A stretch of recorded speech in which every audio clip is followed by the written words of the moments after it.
तर सर तुमचा आयुष्याचा प्रवास खूप खडतर होता। बादशाहों को सिखाया है कलंदर होना, आप आसान समझते हैं शाह आलम होना। तो एक छोटा सा बच्चा आज़ाद मैदान में, भगवान की मर्जी थी, मुझे भगवान ने इसीलिए भेजा था, माझे वडीलनी मला एज्युकेशन दिलं, हा मोठी गोष्ट होते। त्याचमुळे मी इथपर्यंत पोहोचलो। जेवढे मोठे क्रिकेटर आहे ते माझे वडील आणि माझे काका दोघांना ते ओळखतात नावानी। त्यांना म्हणतात सरबतवाला, त्यांना म्हणतात चनावाला। आता इलेक्शन लढतो आहे, मी सेक्रेटरी झालो, तर मी निर्णय घेणार तरच लोकांचं काम होईल। पण मला अगदी विश्वास आहे की मी हायेस्ट मताने जिंकून येणार। आणि जसं की पॉलिटिक्स आलं तर यात हिंदू मुस्लिम सगळ्या गोष्टी येतात की पहिल्या गोष्टी ते बोलतात की अरे बाबा हा मुस्लिम आहे, मी रामायण महाभारत ओम भूर्भुवः तद्वितुर्वरेण्यं अलैहिम वलद्दालिन आमीन या दोघांचं ट्रान्सलेट हिंदी मीनिंग सेमच आहे। मी रामायण हे पूरं कंठस्थ आहे। शिवद्रोही मम भगत कहावा, सोनर मुझे सपने नहीं पावा, न तेरा है न मेरा है ये हिंदुस्तान सबका है, जो इसमें मिल गई नदियाँ वो दिखलाई नहीं देती, महासागर बनाने में मगर एहसान सबका है। हम मनु अनंती वंशज है, हम सभ्यता सिंधु घाटी की, ये जड़े पुरातन युग युग से, ये धर्म सनातन युग युग से, हम प्राचीनतम काशी है, गंगा का पावन जल है, हम गर्वित हैं, हम भारत है। नमस्कार सर, आपलं खूप खूप स्वागत आहे आमच्या डीजे टॉक्स मध्ये। नमस्ते। तर सर तुमचा जीवनाचा प्रवास खूप खडतर होता। आजमगडवरून मुंबईला येणं, आझाद मैदानवर तुमचं लहानपण गेलं आणि MCA मुंबई क्रिकेट असोसिएशन मध्ये तुमचं एवढं मोठं नाव बनलं, तर हा प्रवास कसा गेला? ॲक्च्युअलमध्ये ही नियतीचा खेळ होता। माझे वडील खूप गरीब होते, फेरीवाले होते, ते घेऊन आझाद मैदानमध्ये आले। आणि महत्त्वाचा विषय असा आहे की माझे वडीलनी मला एज्युकेशन दिलं आणि तिथून माझा प्रवास सुरू झाला। मी म्युन्सिपालिटी स्कूलमध्ये शिक्षण घेतलं, त्यानंतर कॉलेजमध्ये गेलो आणि एज्युकेशन दिलं, हा मोठी गोष्ट होते। त्याचमुळे मी इथपर्यंत पोहोचलो मला असं वाटत आहे। माझ्या वडिलांची खूप माझ्यावर कृपा होती की त्यांनी मला एज्युकेटेड केलं।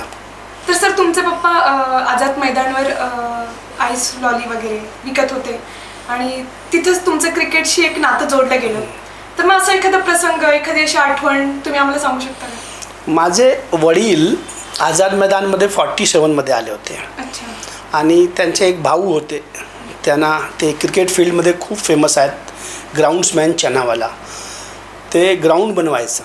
तर मला असं वाटत नाही की कुठलाही जुना क्रिकेटर आहे, सुनील गावस्करपासून जेवढे मोठे क्रिकेटर आहे ते माझे वडील आणि माझे काका दोघांना ते ओळखतात नावानी। यांना म्हणतात सरबतवाला, त्यांना म्हणतात चनावाला। पण मला एक गोष्टी आठवण येत आहे की आजही मी मुंबई क्रिकेट असोसिएशनमध्ये जेव्हा मी इलेक्शनसाठी वोटरना भेटायला जातो, त्यावेळी ते जुने जे वोटर आहेत ते म्हणतात अरे तुम सरबतवाले चाचा का लड़का है ना, हम तुमको वोट जरूर देगा। मीन्स त्यांच्या डोक्यात ते बसलेले आहेत की ते सरबतवाले आणि ते ग्राउंड्समॅनचा मुलगा आहे आणि एवढं मोठं झालं आहे म्हणून ते मला वोट करतात। आणि मी जिंकल्यावर जेव्हा जॉईंट सेक्रेटरी झालो, बरेच असं मेंबर होते जे मला भेटायला आले। त्यांना विचारलं मी, काका करोना चालू आहे, कसं काय तुम्ही आले? मला सांगायला पाहिजे होतं, मी येणार तुमच्याकडे। बोले नाही, मला पाहायचं होतं की माझ्या चाचाचा मुलगा त्या चेअरवर बसून कसं दिसतो आहे। तर ही मोठी गोष्ट होती माझ्यासाठी। आणि मुंबई क्रिकेट असोसिएशन असं आहे की तिथे कोणी जातपात बघत नाही। मी मुस्लिम आहे आजपर्यंत मला कोणी नाही म्हटलं, प्रत्येक माणूस हेच म्हणतात की चाचाचा मुलगा आहे। तर सर क्रिकेट आणि राजकारण या दोन वेगवेगळ्या गोष्टी आहेत, तर मग तुम्हाला MCA मध्ये जाण्याची प्रेरणा कुठून मिळाली? मी तसं बघायला गेलं तर MCA मध्ये पहिलं मी हाऊसकीपिंग कॉन्ट्रॅक्टर म्हणून गेलो आणि तिथे गेल्यावर मला कळलं की बाबा ही जागा वेगळी आहे, इथे आपल्या काय ना काय करायला पाहिजे। तर मी प्रयत्न करून पहिलं मेंबरशिप घेतली, परत दुसरी मेंबरशिप घेतली आणि त्या दरम्यान माझा ॲक्सिडेंट झाला आणि मी हॉस्पिटलमध्ये होतो। माझी मिसेसला पेमेंट द्यायला काही लोकांनी खूप त्रास दिला आणि तो मुख्य कारण झालं MCAचं पॉलिटिक्समध्ये यायचं। आणि त्यानंतर मी विलासराव देशमुख, पृथ्वीराज चव्हाण, गोपीनाथ मुंडे या तिघांना आणलं पवारसाहेबांच्या अगेन्स्टमध्ये। तो प्रवास सुरू झाला आणि तो मोठं होत गेलो मी। तर सर जसं की तुम्ही आता सांगितलं की तुम्ही विलासराव देशमुख, परत त्यानंतर गोपीनाथ मुंडे यांना तुम्ही MCA मध्ये आणलं, तर हे नेता लोकांना म्हणजे पटवून देणं खूप अवघड आहे, तर हे कसं तुम्ही साध्य केलं? सध्या असं केलं की आता सध्या मी नाना पटोलेंना आणलं होतं. मध्यावधी चुनाव झालं होतं. त्या MCAचे अध्यक्ष अमोल काले यांचं निधन झाल्यावर चेअर खाली झाली होती.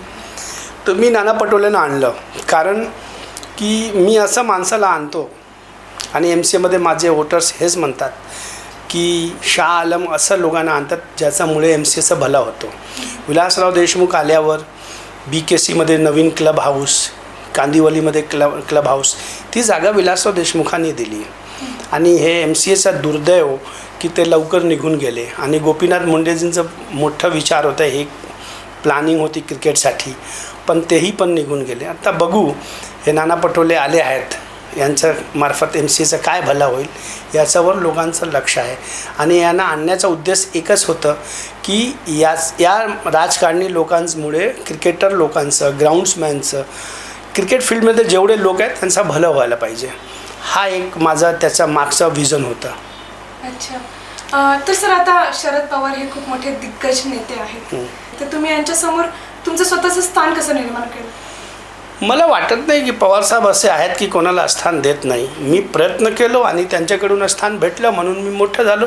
ठीक आहे, माझा पक्ष वेगळं होतं, मी काँग्रेसमध्ये होतो, तो राष्ट्रवादीमध्ये, पण कधी मला असं वाटलं नाही की MCAमध्ये पक्षवर कोणी लक्ष घालतो. कारण आता मी आशिष शेलारसोबत आहेत MCAमध्ये. मागच्या इलेक्शन मी त्यांच्या गटामधून जिंकून आलो. याचा अर्थ नाही की मी BJPमध्ये गेलो, पण MCA वानखेडेची जी बाउंड्री आहे त्याच्या आतमध्ये आम्ही ॲज अ क्रिकेटर म्हणून आहोत. त्याच्या बाहेर गेल्यावर कोणी राष्ट्रवादीचं आहे, कोणी भाजपचं आहे, कोणी काँग्रेसचं आहे, पण आतमध्ये सर्व एकत्र आहे. मला आठवण आहे की 20 ते 22 वर्ष झालं माझं कॅरियर, पण आजही कोणी मला पक्षाबाबत नाही विचारलं. हे मोठे लीडर आशिष शेलारजींनी कधी नाही म्हटलं, राहुल गांधी किंवा मी कधी नाही म्हटलं मोदीजी. आम्ही भेटतो, क्रिकेटवर बोलतो. अच्छा, म्हणजे क्रिकेटच एक माध्यम आहे. हो, जे तुम्ही पॉलिटिक्समध्ये तिथे पॉलिटिक्स नाही आहे, बाहेर सगळं आहे. पण इलेक्शनमध्ये प्रत्येक जागेवर पॉलिटिक्स आहे, तिथे पण इलेक्शनमध्ये पॉलिटिक्स होतो. तर सर, तुमच्याबद्दल असं बोललं जातं की तुम्हाला खूप प्रभावशाली लोकांमध्ये राहायला आवडतं आणि तुम्ही खूप निर्णय घेता. सर, तुमच्याबद्दल असं बोललं जातं की तुम्हाला प्रभावशाली लोकांमध्ये राहायला आवडतं आणि क्रिकेट पॉलिटिक्समध्ये तुम्ही एकदम धाडसीपणे निर्णय घेता. तर ही तुमची काही रणनीती आहे का, हा तुमचा मूळ स्वभावच आहे? दोन्ही म्हणू शकता तुम्ही, कारण नेचर तसं आहे, पण त्याच्यामुळे प्लॅनिंग पण तशीच होते, म्हणून तो दोघंही विषय बोलू शकता आपण. पण एक मी बोलतो आहे की सुरुवातीपासून मी लहान होतो, खूप गरीब घरापासून आलो आहे, तरी पण माझ्यासोबत 4-5 मुलं राहायचं. मोठं झालो, कॉलेजमध्ये आलो तरीच माझ्यासोबत मॉब राहायचं. अजूनपर्यंत तेच आहे. तर एक नॅचरल आहे, गॉड गिफ्ट आहे. आणि मी मुंबईमध्ये आल्यावर, ग्रॅज्युएशन झाल्यावर पॉलिटिक्स सुरू केली, तर सर्वप्रथम माझी भेट विलासरावजींची सोबत झाली आणि त्यामुळे माझं नाव झालं. आणि त्या लेवलवर माझी भेट झाल्यावर त्या लेवलचे लोक भेटायला सुरुवात झाले. तर नशिबाचा भाग आहे. मी असं बोलत नाही की माझा नेचर आहे त्यांच्या मागे फिरायचं, काय तसं नाही आहे.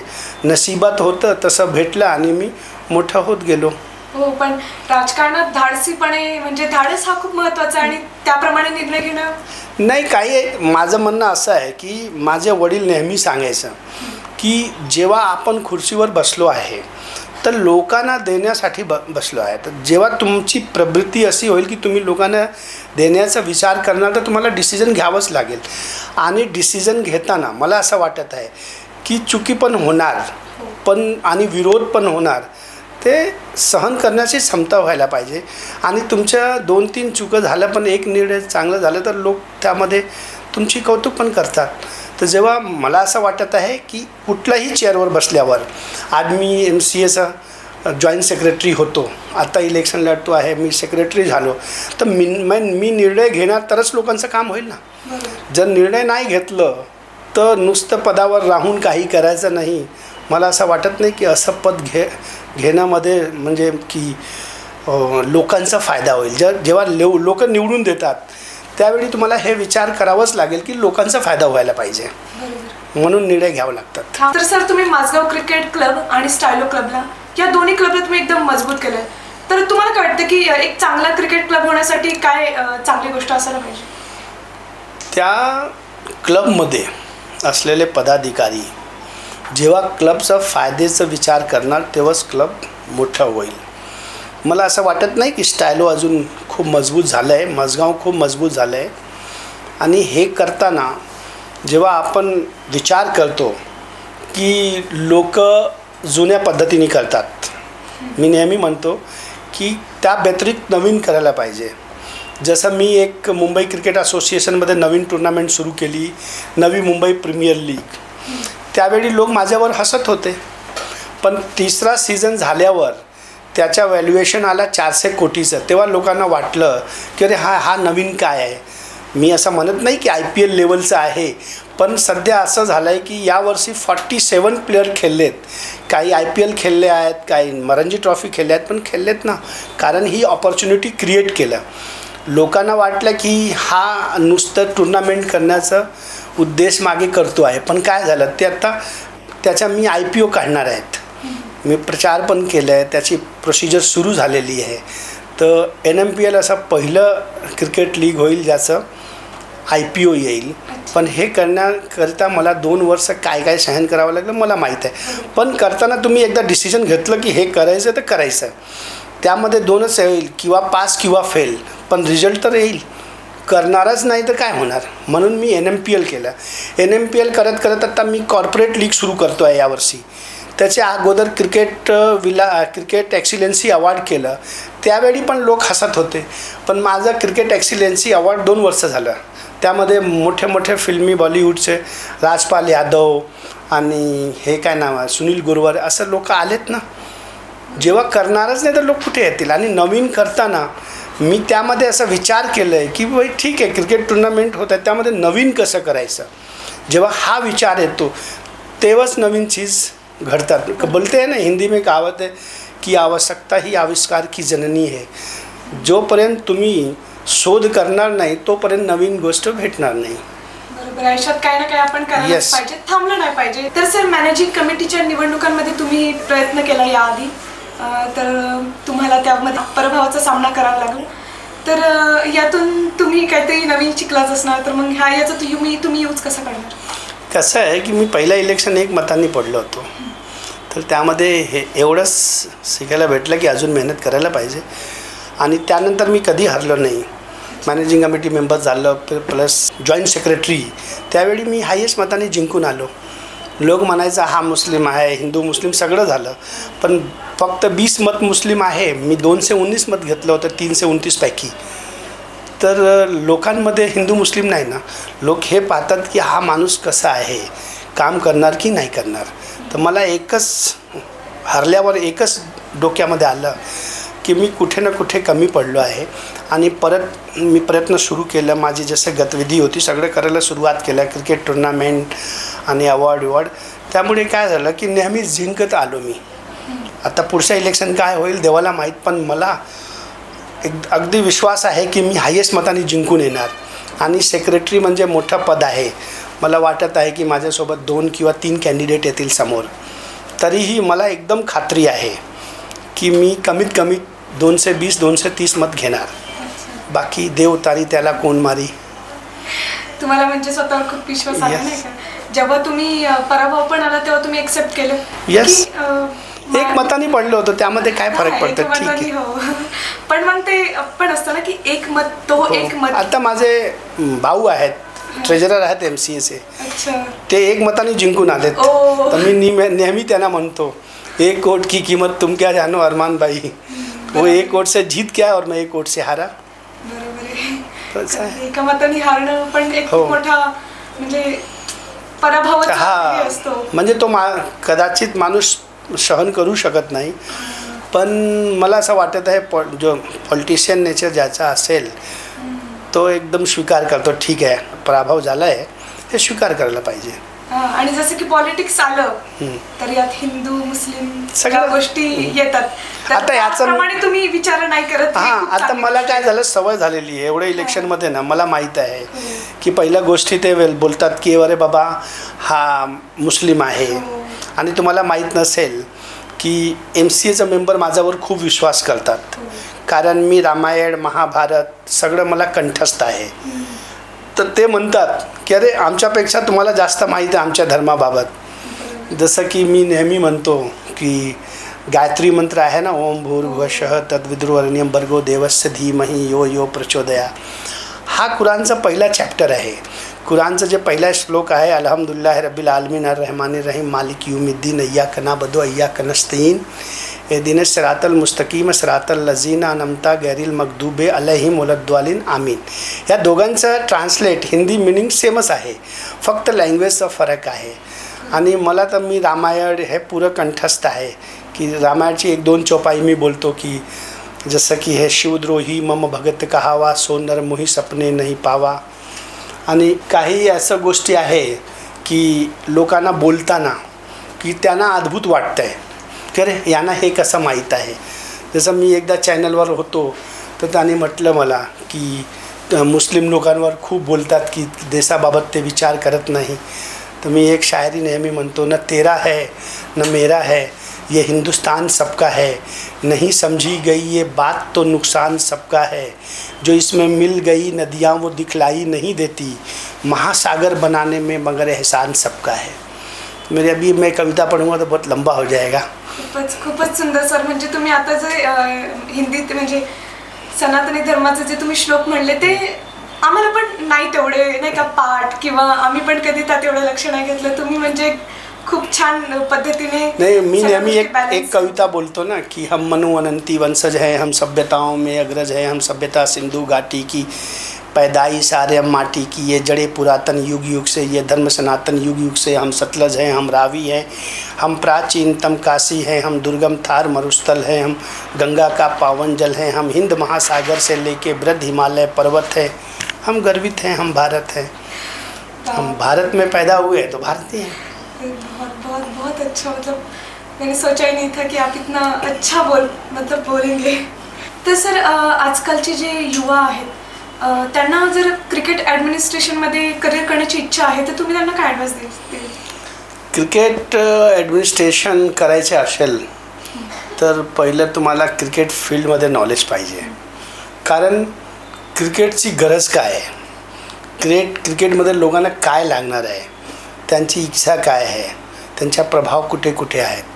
तसं बघायला गेलं तर क्रिकेट आज मला असं वाटतं भारतात एक रिलिजन टाईप आहे की लोक रिलिजन म्हणतात की क्रिकेट एक वेगळं रिलिजन आहे.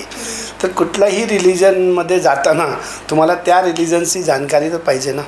तर म्हणून मी लोकांना म्हणणार की जो कोणी क्रिकेटमध्ये म्हणजे त्याचा लगाव आहे क्रिकेटसाठी तर त्याला ना क्रिकेट ॲडमिनिस्ट्रेशनमध्ये यायचं असेल तर पहिले त्याचं काय म्हणतात की ध्येय जे आहे क्लिअर व्हायला पाहिजे की तो काय करणार आहे. आणि क्रिकेटमध्ये असं आहे की तुमचं ध्येय क्लिअर आहे आणि तुम्ही प्रामाणिक आहे तर तुम्हाला सगळं भेटेल. जसं मी एक मालीचा मुलगा होतो, माझे वडील आणि माझे अंकल म्हणजे माली, पण मला त्याच असोसिएशन ज्या लोकांचं मी म्हणतात ना की जूठा गिलास धोया जिनका मैंने, उन लोगों ने ही मेरे को अपने सर पे बिठाया ना. उन्होंने कभी नहीं सोचा कि अरे हाँ मालीचा मुलगा आहे. इलेक्शनमध्ये कितीही म्हणतात अरे हा मराठी नाही भैया आहे, पण लोक म्हणतात की अरे आपल्यापेक्षा चांगली मराठी बोलतो ना, तर भैया हसून काय करायचं. तर हा होतो की तुम्ही तुमच्या जो म्हणतात ना कौशल्य आहे ते दाखवलं तर लोक त्याला मानतात. तुमच्याकडे काही नसेल आणि तुम्ही जातीवर किंवा भाषेवर लढणार की अरे हा मराठी आहे हा मुस्लिम आहे, म्हणजे त्याच्यात काही नाही. ज्याच्यामध्ये कौशल्य आहे, ज्याच्याकडे हिम्मत आहे, वो बोलते हैं ना, इनका अटल बिहारी वाजपेयी की कविता है कि लहरों के डर से नौका पार नहीं होती, कोशिश करने वालों की हार नहीं होती. तर मी आलो होतो पहिले मी मराठी बोलायचं तर लोक माझ्यावर हसायचं. नंतर एक दिवस आलं की मी मराठीमध्ये लेटर ड्राफ्ट करायचं. तर प्रयत्न करायला पाहिजे आणि कुठल्याही एरियामध्ये जायचं असेल त्याची नॉलेज घ्या, त्याच्यावर प्रामाणिकपणे मेहनत करा, तुम्हाला रिझल्ट 100% भेटेल. खूप सुंदर. आता पण तुम्ही जसं की बघताय की पॉडकास्ट तुम्ही मराठीतून देताय आणि खूप सुंदर पद्धतीने तुम्ही मराठी पण बोलताय. ठीक आहे, थोडा तर फरक पडतोय बोलताना, म्हणजे थोडा 1-2 लँग्वेज हिंदी येतात. कारण काय की मी रोज म्हणजे प्रत्येक दिवशी मराठी आणि हिंदी परत UPच्या लोकांमध्ये तीनही लँग्वेजमध्ये बोलतो म्हणून काही शब्द म्हणजे हिंदीचे येऊन जातात. थोडंसं व्याकरण बोलते ना, हुआ व्याकरण शुद्ध नहीं तो माने मतलब क्या जाने, थोडा व्याकरणचा प्रॉब्लेम होतो. पण नाही चालतं तेवढं, जे समजणारे लोक आहेत ते समजतात. माझं म्हणणं आहे की तुम्ही प्रयत्न करा. हो राईट. आणि कुठलंही भाषा आहे प्रयत्न करा आणि शिका. मी काय म्हणतो आहे, मराठी काही लोक म्हणतात मी मराठी कशाला शिकू. माझं म्हणणं आहे तुम्ही मराठी शिकलं तर एक लँग्वेज अजून येईल ना, तुमचं नॉलेज अजून वाढेल. त्यामध्ये आता मला UP मराठी गुजराती प्लस मी हे काय म्हणतात भोजपुरी प्लस इंग्लिश येते ना 5 लँग्वेज. तर मला लोक म्हणतात ना प्रत्येक लँग्वेजमध्ये बोलू शकतो. आणि मी काय स्टार्टिंगमध्ये माझे मित्र होते बुलढाण्याचे संजय राठोड, त्यांच्यासोबत राहायचं आणि मी वेगळी तेगळी मराठी बोलायचं. ते हसायचं माझ्यावर आणि असा टपली मारायचं, अरे असं नाही असं बोल. त्यांनी शिकवलं. आणि आजही लोक म्हणतात, ते कुठेही मंत्रालयात गेले कोणाला भेटतात तर लोक विचारतात अरे शाह आलम कुठे आहे. तशी जोडी होती. त्यांनी कधीच नाही असा विचार केला की हा भैयाचा मुलगा आहे की हा भैया आहे. नाही. खूप खूप खूप सुंदर. तर सर तुमच्या भविष्याच्या दृष्टिकोनातून बघायचं झालं तर शाह आलम शेख आम्हाला भविष्यात कोणत्या भूमिकेत पाहायला मिळेल? म्हणजे राजकीय नेता की एक यशस्वी क्रिकेट प्रशासक? दोन्ही होऊ शकतो. त्यामध्ये मी पॉलिटिकल म्हणजे राजकीय नेता आहे हा नंतरचा विषय आहे. पहिलं मी मुंबई क्रिकेट असोसिएशनमध्ये प्रशासक म्हणून होतो, त्यानंतर मी पॉलिटिक्समध्ये आलो. तर आता दोन्हीचं मिश्रण दिसेल. कारण की मुंबई क्रिकेट असोसिएशनमध्ये काम करताना प्रत्येक पार्टीच्या लोकांशी संबंध होतो. मॅच आल्यावर प्रत्येक पार्टीच्या नेत्यांचा फोन येतात की आम्हाला तिकीट पाहिजे, हे पाहिजे, ते पाहिजे. तर त्याच्यात काही नवीन नाही आहे. पण मी एक म्हणतो आहे तुम्हाला की यावेळी जर मी निवडून आलो तर माझं प्लॅन वेगळं आहे. जसं की मुंबई क्रिकेट असोसिएशनमध्ये गेले 100 आता 2026मध्ये मला वाटत आहे मुंबई क्रिकेट असोसिएशनला 100 वर्ष होईल. 100 वर्षामध्ये क्रिकेट असोसिएशनकडे वानखेडे स्टेडियम आहे, BKCमध्ये ग्राउंड आहे, कांदिवलीमध्ये आहे. हा अलाइड क्लाससाठी आहे. आणि एक सर्वसामान्य क्लब मेंबर किंवा खेळाडूंसाठी आझाद मैदान, क्रॉस मैदान, ओव्हल मैदान अशी ग्राउंड आहे. त्या ग्राउंडवर मुलं जंप मारून कॅच पकडू शकत नाही कारण तो पब्लिक ग्राउंड आहे. कधी कधी मला पण वाटत आहे की एवढी मोठी असोसिएशन आणि आमच्याकडे सर्वसामान्य मुलांसाठी खेळण्याकरिता जागा नाही आहे. कारण आझाद मैदान, क्रॉस मैदान, ओव्हल मैदानमध्ये आमचं क्रिकेट टुर्नामेंट होतात. पण तिथे पब्लिक ग्राउंड असल्यामुळे बाजूला कोणी फुटबॉल खेळतो आहे, त्या बाजूला कोणी कबड्डी खेळतो आहे, कोणी टेनिस बॉलनी खेळतो आहे. तर त्याच्यामुळे हे क्रिकेट टुर्नामेंट डिस्टर्ब होतात. म्हणून जेव्हा मी जॉईंट सेक्रेटरी होतो तर त्यावेळी शासनाकडून 37 जागा मागितली होती आमच्या हद्दीमध्ये. ती टोटल 550 एकर जागा होती. त्यामध्ये मानखुर्दमध्ये एक 37 एकर जागा मागितली होती. त्याचा मागचा उद्देश होता त्यामध्ये मला 40-50 ग्राउंड करायचं होतं. आणि माझी इच्छा अशी होती की मुंबई क्रिकेट असोसिएशनची जी टुर्नामेंट आहे एक सोबत एकच जागेवर न डिस्टर्ब होतात होईल. आणि आतमध्ये स्वतःचं एक हॉस्पिटल, स्वतःची एक कॅन्टीन की मुलांची इंजरी झाली तर त्यांना बाहेर जाण्याची गरज नाही आहे. स्वतःची कॅन्टीन असेल तर इकडे तिकडे खाना खायला बाहेर जाण्याची गरज नाही. लंच झालं की लोक लंच करतील. हे सगळं माझं प्लॅन होतं. पण दुर्दैव असं झालं की जेव्हा मी डिसिजन घेणार होतो त्याचवेळी कोरोना आला आणि कोरोना संपला तोपर्यंत माझं टर्म पण संपलं आणि कूलिंग पिरियड आलं. आता कूलिंग पिरियड संपलं आहे. आता सेक्रेटरीचं इलेक्शन लढतो आहे.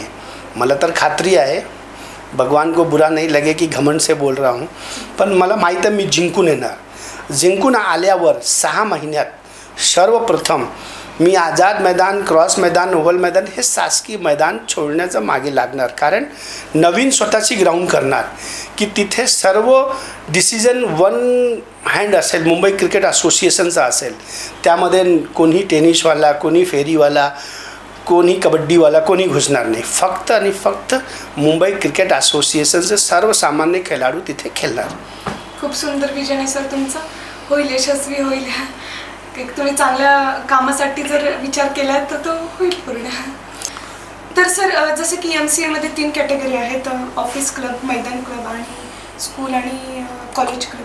तर तुम्ही बाकीच्या 2 ऑफिससाठी आणि स्कूल कॉलेजसाठी तुम्ही काय करणार आहे जर तुम्ही जिंकून आला तर? माझं नेहमीच म्हणणं आहे मुंबई क्रिकेट असोसिएशनचं थोड्या दिवसापूर्वीच झालं AGM त्यामध्ये मी प्रश्न उभा केला होता की मुंबई क्रिकेटचा क्रिकेटर म्हणजे खडूस क्रिकेटर, 42 टाईम रणजी ट्रॉफी जिंकणारी संस्था, इंडियाला सर्वात जास्त इंटरनॅशनल प्लेयर देणारी संस्था, त्याचा जो बॅकबोन होता तो युनिव्हर्सिटी क्रिकेट होता. आणि सध्या ही परिस्थिती आली आहे की आम्ही म्हणजे ही आमच्या समाजाची चूक आहे. समाज म्हणजे मुंबई क्रिकेट असोसिएशनचे प्रशासक समाज जो आहे त्याची चूक आहे की स्कूल अँड कॉलेज या क्रिकेटवर आम्ही कधी लक्ष घातलं नाही. त्यामुळे आमच्या युनिव्हर्सिटीचं क्रिकेट बेकार म्हणजे बेकारच बोलू शकतो मी की त्याचं म्हणजे रिझल्ट बरोबर नाही आला. कारण हा बॅकबोन आहे.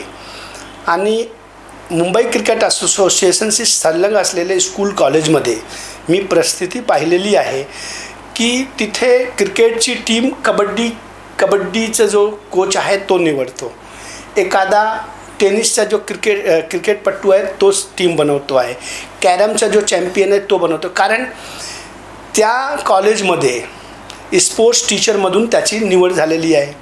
तो आहे कॅरमचा प्लेयर, तो क्रिकेटची टीम बनवत आहे, तो कॅरमसारखी टीम बनवतो ना. तर मी मुंबई क्रिकेट असोसिएशनला विनंती केली होती की तुम्ही हे जेवढे मेंबर आहेत त्यांना आपल्याकडून एक क्रिकेट कोच द्या, त्याची पगार बिगार सगळं मुंबई क्रिकेट असोसिएशन द्यायला पाहिजे. तर हे 40 स्कूल अँड कॉलेज रजिस्टर्ड आहेत, त्यांना आम्ही क्रिकेट कोच प्रोव्हाइड केलं तर ती टीम उत्तम कामगिरी करेल. आणि या कोचमध्ये कॉम्पिटिशन आणण्याकरिता यांना सांगायचं की बघा तुमची जो टीम चॅम्पियन झाली तर तुम्ही रणजी ट्रॉफीचं असिस्टंट कोच होणार. तर कोचमध्ये पण कॉम्पिटिशन होईल, खेळाडूंमध्ये पण कॉम्पिटिशन होईल. त्यामुळे काय होईल, युनिव्हर्सिटीमध्ये मुंबईचं व्हॅल्यू वाढेल. आणि ऑफिस क्लबला काय झालं आहे की आत्ता ऑफिसमध्ये वर्कलोड वाढल्यावर जो HR आहे किंवा मॅनेजर आहे तो क्रिकेटसाठी सोडत नाही. तर मुंबई क्रिकेट असोसिएशन त्यांना पण कोच, ग्राउंड, किट्स आणि सगळं प्रोव्हाइड केलं तर फक्त त्यांना टाईम द्यायचं आहे. तर त्यांचे जे मेन बॉस आहेत ते सोडू शकतात. तर त्यांना काय वाटत आहे की अरे एवढे खर्च होत आहेत, हे ऑफिसमध्ये 4 वाजता निघून जातात प्रॅक्टिसच्या नावाखाली किंवा मॅच खेळत आहेत, टाईम वेस्ट होत आहेत. पण जेव्हा सगळं MCA देईल तर त्यांना पण काळजी वाटेल ना की अरे MCA एवढं खर्च करत आहेत तर आपल्याला फक्त तर माणूस द्यायचं आहे. तर हे सगळी गोष्टीवर MCAला लक्ष घालायला पाहिजे. आणि दुसरं गोष्ट असं आहे की नवीन जे कॉर्पोरेट आहे त्यांना MCAमध्ये आणून त्यांना संधी द्यायचं हे सुरुवात करावं लागेल. कारण आत्ता गव्हर्मेंट सर्व्हिसमध्ये जॉब भेटणं बंद झालेलं आहे. तर प्रायव्हेटमध्ये जॉब ऑपॉर्च्युनिटी आहे, पण प्रायव्हेटला माहीतच नाही मुंबई क्रिकेट असोसिएशन काय आहे. त्यांच्या सर्व लोकांना घेऊन त्यांना सगळं प्लॅनिंग करून त्यांना क्रिकेट कसं सुरू करतील त्याला प्रोत्साहन देणं हे एक गोष्टी सुरू करावं लागेल. आणि मला वाटत आहे की मी जिंकून आल्यावर हे सुरू करणार मी. नक्कीच सर. तर सर जसं की प्रत्येक ठिकाणी असं होतं की एखादा व्यक्ती लोकांचा साथ घेऊन निवडून येतो पण तो त्या लोकांना विसरून जातो. पण जसं की मला कळालंय की तसं तुमच्या बाबतीत नाही आहे. तर लोक तुमच्याबद्दल असं बोलत नाही, तर मग असं तुम्ही काय करता की ज्याने लोक तुमच्यासोबत आहे? माझं असं असतं की जो माझा वोटर आहे तो माझा फॅमिली मेंबर आहे. आणि मुंबई क्रिकेट असोसिएशनमध्ये 329 मेंबर आहेत. मला वाटत नाही की 2, 4, 5 मेंबरला सोडून प्रत्येक मेंबरशी माझं घराचं रिलेशन आहे. तर मला प्रत्येकाची परिस्थिती माहीत आहे की कोणाला काय गरज आहे. तर बसल्यावर माझ्या डोक्यात मी ठेवतो की अरे याला हे काम द्यायचं, त्याला हे काम द्यायचं. काही असंच लोक आहे त्यांना घरामध्ये प्रॉब्लेम आहे, तर मी असा परिस्थिती निर्माण करतो की MCAमध्ये काही काम करून त्यांना एक रोजगार भेटेल माझ्या टेन्युअरमध्ये, त्याचं घर चालेल. दुसरं, वोट घेऊन एकदा बसू शकतात तुम्ही, दुसऱ्यांदा बसायचं असेल तर तुम्हाला काम करून दाखवावं लागेल आणि त्यांचे मनात आत्मीयता निर्माण करावं लागेल, तरच दुसऱ्या वेळा तुम्हाला वोट भेटतात. नाहीतर दुसऱ्या वेळी विचारत नाही. आणि इथे आल्यावर मला असं वाटलं सर्व लोक माझ्यासारखे आहेत. कारण मी सुरुवातीपासून जेव्हा आलो होतो मी खूप गरीब होतो. आत्ता ठीक आहे, देवाने आत्ता पैसे दिले आहे त्याच्यावर घमंड नाही, पण प्रत्येकांना बघून त्याची परिस्थिती कशी आहे तर मला माझा तो काल आठवण येतो. तर मला असं वाटतं काही ना काही माझ्या हातात लोकांचा भला व्हायला पाहिजे, करतो मी. म्हणजे प्रखर नेतृत्व जे आहे ते तुमच्यात आहे? नाही, नेतृत्व नाही आहे, माणुसकी आहे याला नेतृत्व. मनुष्य हां, जेव्हा बोलतात ना हिंदीमध्ये, मराठीमध्ये पण काय बोलतात, ज्याचं जडतं त्याला कळतं. तसं आहे की जेव्हा मी त्यातून आलो आहे तर माझ्यासारखा जो माणूस, म्हणतात ना की जेलमध्ये गेल्यावर माणूस एकदमच सुधारतो किंवा मोठा गुंडा होतो, तसंच आहे. त्या परिस्थितीमध्ये बाहेर पडलो आहे मी. मला वाटत आहे माझ्यासोबत असं झालं तर दुसऱ्यांसोबत असं घडू नये, म्हणून मी काळजी घेतो. पण तेच ना की एक म्हणजे सगळ्यांना समजून घेणं, सगळ्यांच्या गरजा, सगळ्यांचे दुःख सुख मध्ये राहणं, हे पण एक म्हणजे कलाच आहे ना. नाही, कला नाही आहे. 20-25 वर्ष झालं आहे. एवढं दिवस लोकांसोबत राहिल्यावर एक फॅमिलीसारखं म्हणजे माहोल निर्माण होऊन जातो आणि प्रत्येकाचं घरात येणं जाणं, सुखदुःख ह्याच्यात इन्वॉल्व होणं, तर हे म्हणजे पार्ट ऑफ लाईफ झालं आहे. मी याला हे म्हणत नाही की नेतृत्व क्षमता आहे किंवा माझं मी खूप मोठं आहे, तसं नाही आहे. हे एक संसारसारखं झालं आहे की माझं घर आहे, माझं लोक आहेत, ठीक आहे. आणि हे 329मध्ये मला कधी असं वाटलं नाही की ते हिंदू आहे, मी मुस्लिम आहे आणि ते हे खातात, मी हे नाही खातात. माझे काही मित्र जैन आहेत. मला आठवण आहे, माझे एक मित्र आहे मयंक पारिक, त्यांची बायको जैन आहे, त्यामुळे ते लसण आणि कांदा खात नाही. तर मी त्यांच्यासोबत राहायचं तर ते बोलायचं, अरे मी दूसरा ऑर्डर करूँ क्या? नहीं मैं वही खाता था, क्या फ़र्क पड़ता है. मैंने ये कहा कि मैं सब खा सकता हूँ, आप तो सब नहीं खा सकते हो ना, तो I can change, you don't change. तो ये मूड होना चाहिए सबको लेके चलने के लिए. म्हणजे तुमच्यासाठी हे सगळं स्वाभाविक आहे. यस. तर सर, जसं की क्रिकेट खूप फेमस आहे आपल्या देशात आणि आता मुलींचा पण एक क्रेज आला आहे त्याच्यात, तर तुम्ही निवडून आल्यावर मुलींसाठी काय करणार का? निवडून आल्यावर तर जे करणार ते करणार. त्याच्या अगोदर मी नवी मुंबई प्रीमियर लीग जसं मुलांसाठी आहे तसं मी अनाऊन्स केलं आहे मुलींसाठी. त्यामध्ये त्यांना पैसे आणि टी व्हीवर आपलं कौशल्य दाखवण्याचा मौका भेटेल म्हणून मी ते नवी मुंबई प्रीमियर लीग गर्ल्ससाठी पण सुरू करतो आहे. आणि आल्यावर तर मुंबई क्रिकेट असोसिएशनच्या वतीने मला असं वाटत आहे की मुलींचं क्रिकेटवर मी खूप लक्ष घालीन. कारण माझी 2 मुली आहेत पण ते क्रिकेट खेळत नाही. माझं सुदैव आहे, नाहीतर ते खेळत असतील तर मला त्यांच्यासाठी प्रयत्न करायला असं वाटेल की बाई त्यांच्यासाठी प्रयत्न करत असं नाही आहे.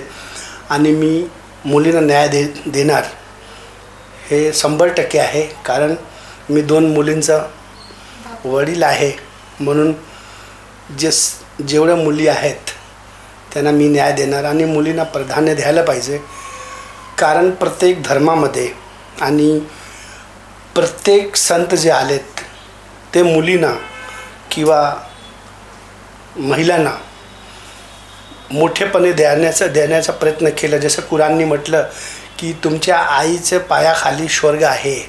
याचा मागचा उद्देश हेच होतं की महिलांना प्राधान्य द्यायचं. कारण एखादा जेंट्स आउटलाईन असेल तर त्याच्यावर कोणी काही ब्लेम लावत नाही, पण महिलावर का ब्लेम लावतात याचं कारण आहे की महिला म्हणजे एक जननी आहे आणि ती संपूर्ण खानदान चालवते. आणि महिला एखादा वाईट झाली तर संपूर्ण ती खानदान वाईट होते. म्हणून त्याची काळजी जास्त घ्यायला पाहिजे हे मला असं वाटत आहे. आणि या युगामध्ये मुली सक्षम राहायला पाहिजे असं माझा उद्देश आहे.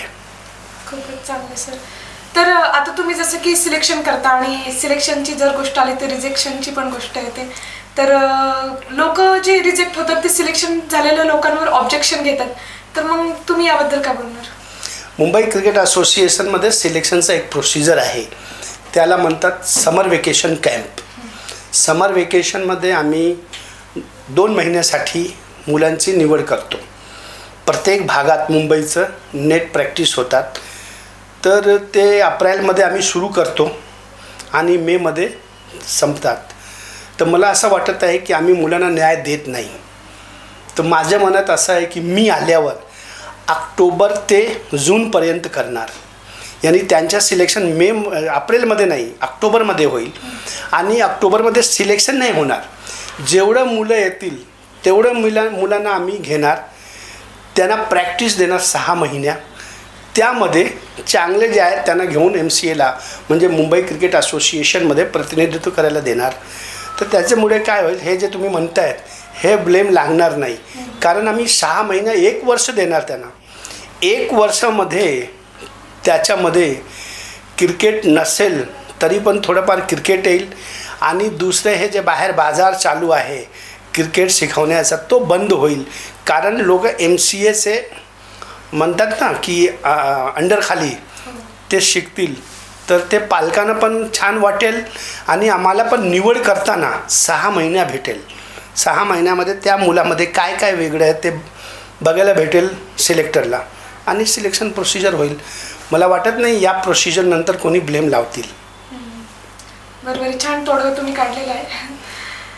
तर सर असं आता हे जे लोक आहेत जे फेमस झाले ते त्यांचं नाव कमवून जातात, क्रिकेट झाले खूप मोठे मोठे, पण ते लोक जे आहे कायम आहेत, तर अशा लोकांसाठी तुम्ही काय करता?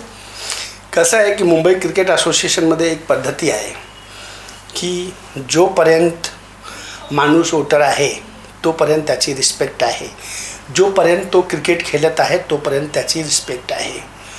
पण माझ्या मनात वेगळं असं आहे की काहीच असं लोकांना मी पाहिलं आहे की जे मला निवडून दिले होतं, सध्या ते वोटर नाही आहे, पण सध्या त्यांचं काही व्हॅल्यू नाही आहे. म्हणून मी शासनाकडून 37 जागा मागितली होती, म्हणजे 550 एकर. पनवेलजवळ मी 125 एकर जागा शासनाकडून मागितली होती. का? तिथे नवीन जसं की ट्रेनिंग कॅम्प, बूट कॅम्प, MCAचं स्पोर्टिंग हॉस्पिटल, ग्राउंड एवढी करणार होते की हे जे रिटायर्ड लोक झाले आहे त्यांना आणून त्यांचा उपयोग कसं होईल त्यामध्ये करायचं. समजा एखादा माणूसला क्रिकेट ग्राउंड बनवण्याचं कौशल्य आहे, त्यांना ग्राउंड बनवायला देणार.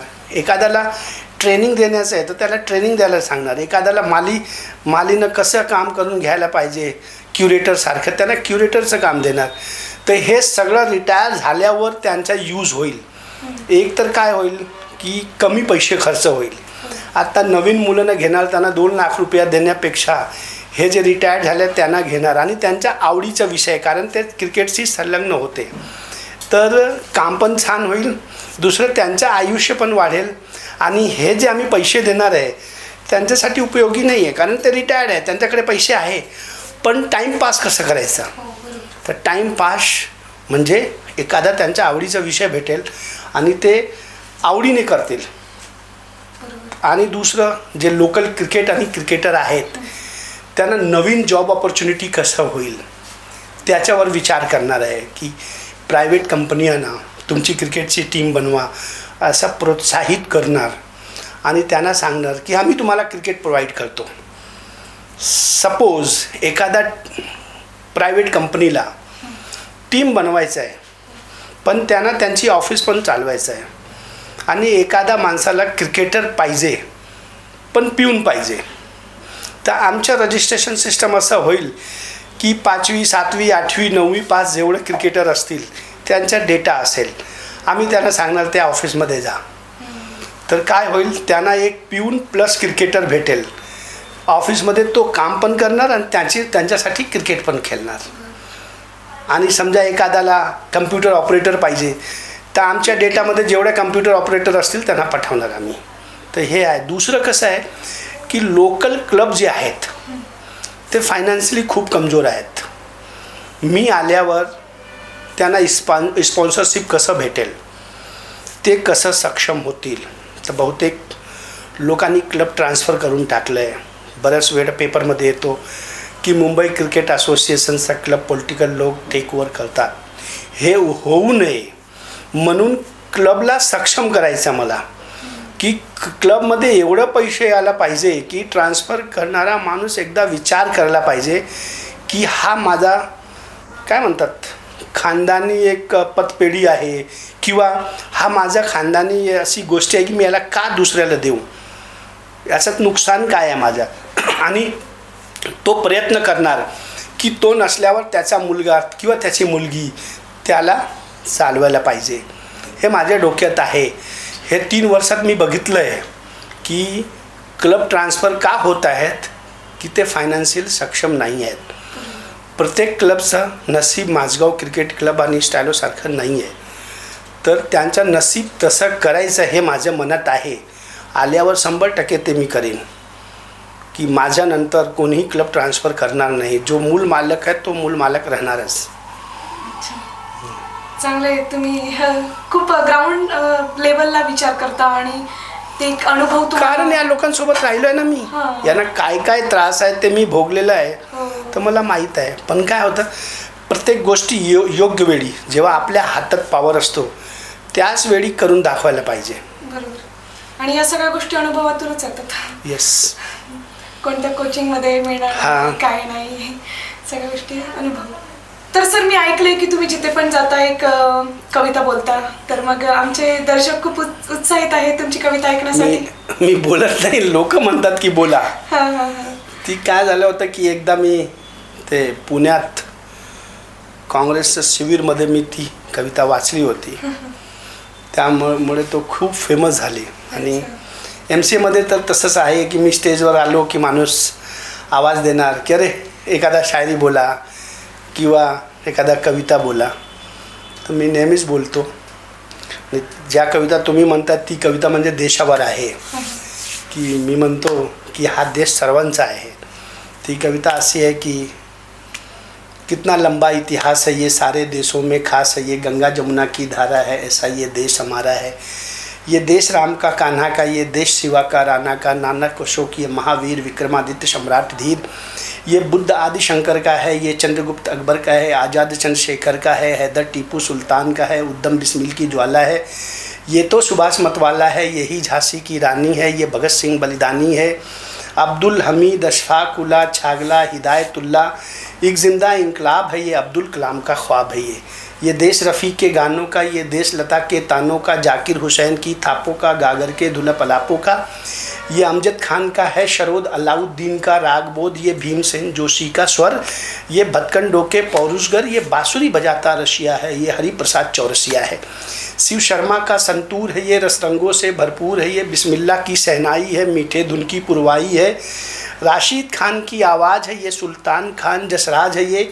आमिर फयाज राजन साजन ये सब हैं इस धरती के धन क्लासिक गायकी की जहाँ ये बड़े गुलाम अली खां हैं दुनिया को सरगम की है देन ये बैजू बावरा तानसेन नौशाद अली का गीत है ये बेगम अख्तर जगजीत है ये तुलसी है ये कालिदास ये गीतों गज़लों की फुहार जायसी रहीम जयदेव सूर खुसरो फरीद बुल्ले कबीर हरिऔद निराला पंथ है ये मजरूह मीर दुष्यंत है ये महादेवी बच्चन दिनकर ये जौक मिजाज बशीर जिगर ये नूर निदा नीरज बेकल हिंदी उर्दू की धार प्रबल साहिर शकील कैफ़ी खुमार ये है विराग ये सहयार मीरा नज़ीर रशखान है ये विद्यापति का गान है ये है गालिब की शोक गज़ल ये है इतराता ताजमहल ये लाल किला ये कुतुब मीनार कोणार्क अजंता की पुकार बेखौफ रूहानी मस्ती है निजामुद्दीन है चिश्ती है भाईचारा आनंद है ये निर्भीक विवेकानंद है ये कपिल सचिन ये गावस्कर मंसूर बेग इरफान अजय साइना अभिनव राठौड़ है ये ऊषा मिल्खा की दौड़ है ये